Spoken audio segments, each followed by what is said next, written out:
So now in social media, you're not just a customer anymore, you're a friend. So here's what happened to me. I got shorted a burrito at Taco Bell. So I went on Twitter. I said, hey, they shorted me a burrito. They said, here, Brian, go here. We'll give you 2 free burritos. I said, Taco Bell, you're the best. Taco Bell said, no, Brian, you're the best. That's just phase 1, right? Customer service. Next, shared activities, right? So I said, hey, Taco Bell, what are you doing? Oh, nothing, you? Nothing. Hey, you want to go make fun of people at the mall? Yeah. So we did. We went to the mall, we got these great photos together. We had a great time. It was awesome.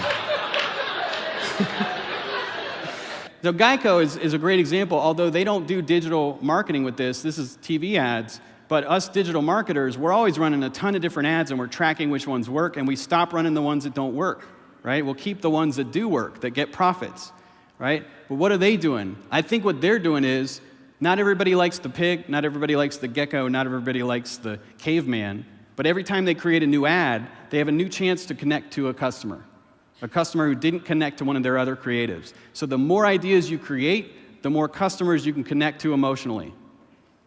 So we have to sell people things that they want already, right? People want to have a sense of luxury, right? They want to feel awe, right? People like babies, right? Like, I think we should wrap babies in bacon.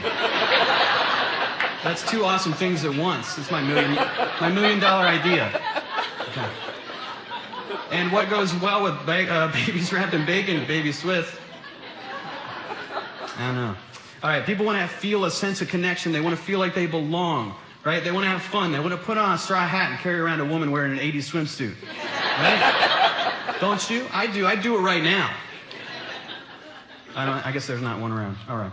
So, as you can tell already, this presentation is 45% funny pictures I found online, 20% making fun of young people, 20% making fun of myself, 20% math mistakes, and 5% being respectful to old people, which means, if you total that up, 110%. I'm giving you guys 110%. So I don't want any complaints. All right. Thank you. This is all about iterative testing. So with La Favorita, we tested 160 ads to 24 different audiences, hundreds of images, things like specials versus full price. Out of those 160 ads, probably the most important thing for you to understand is that 76 of those ads did not convert. So if you only ran 50 ads for this company, you might have completely failed. Very important, okay? You have to run a lot of tests. One of our ads got an 11,000% ROI. That's the outlier.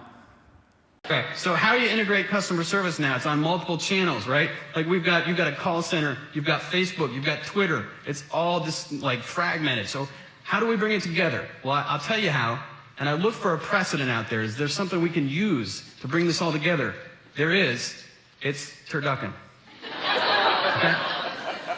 Turducken is a chicken inside of a duck inside of a turkey. Each is separated by a delicious layer of Cajun stuffing. Okay? So what you guys are going to do, it's called Twifubbicon.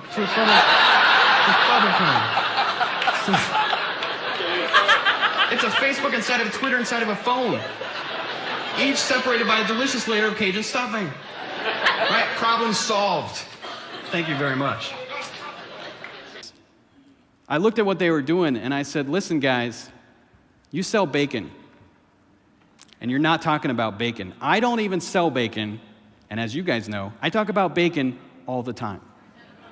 You need to talk about bacon. So we created an ad that said, click like if you love bacon. And we targeted people that love bacon. And that's the formula. I'll show you later. What happened? The cost per fan went down 66%. Because we found the passion. We found the cowbell. Right? People have a fever for bacon.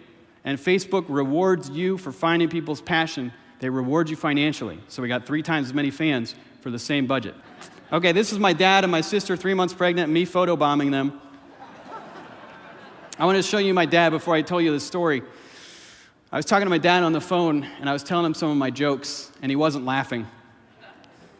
And I pointed that out, and I said, you know, you're not laughing. He said, well, why don't you work on those jokes, and I'll work on my laughing. I said, why don't you work on being a better father? But I said it after we hung up. Yeah. That's a really old hang-up motion, actually. I said it after we hung up.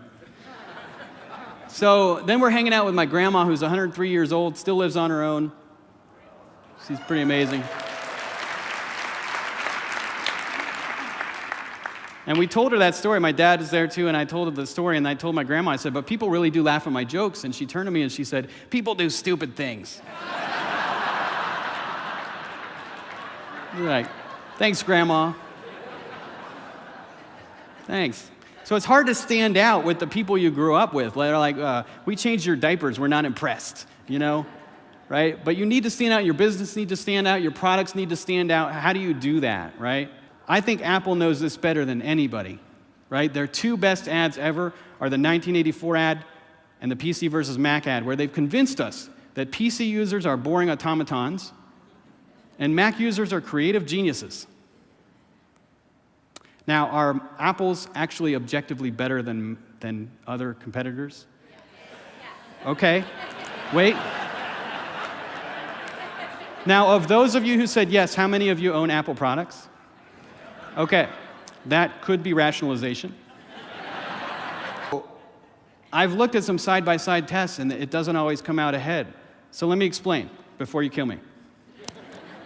One thing we do know about Apple is that their stores are amazing, right? Their packaging is amazing. Even their associates are called geniuses. They're not geniuses, they work in a store. That's just branding, okay? And their product launches are big and high quality and impressive, right? They're amazing. They have an ad that says the first thing we ask is, how do we want our customers to feel? What do we want them to feel? Love, surprise, connection, delight, and then we design to that intention. So we get to the point where as customers, we don't even know or care if apples are better. We just want one, right? So my question to you is, as you grow from just cash flow to a real business, as you grow from understanding your customers' passions to controlling your profits on Facebook, and you grow a real, complete business, my question for you guys is, how are you making your customers feel? Thank you.